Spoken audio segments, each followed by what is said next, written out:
ఏదైతే మహాత్మా గాంధీ రోజ్గార్ యోజన స్కీమ్ ఆ రోజు పేదలు బడుగు బలహీన వర్గాల కోసం ఈ జిల్లా ముఖ్యంగా అనంతపురం జిల్లా కరువు నివారణ కోసం వలసలు వెళ్తా అంటే వలసల కరికట్టే దానికోసం అదేవిధంగా ఆత్మహత్యలు నివారించే దానికోసం ఆ రోజు శ్రీమతి సోనియా గాంధీ గారు కాంగ్రెస్ పార్టీ యూపీ హయాంలో కమ్యూనిస్టుల అండదండలతో ఆ రోజు మహాత్మా గాంధీ రోజ్గార్ యోజన స్కీమ్ ని పేదల పక్షాన కాంగ్రెస్ పార్టీ కేటాయిస్తే ఈ రోజు పూర్తి స్థాయిలో దాన్ని విస్మరించి మహాత్మా గాంధీ పేరు ఉచ్చరించేదానికి కూడా ఈ రోజు బీజేపీ సర్కార్ భయపడుతోందంటే మహాత్మా గాంధీ రోజ్గార్ యోజన స్కీమ్ లో మహాత్మా గాంధీ అని పేరు ఉంది కాబట్టి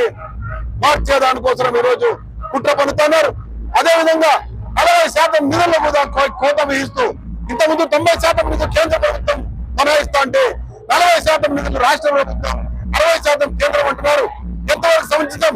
బీజేపీ నాయకులు బీజేపీ పెద్దలు ఈ రాష్ట్రంలో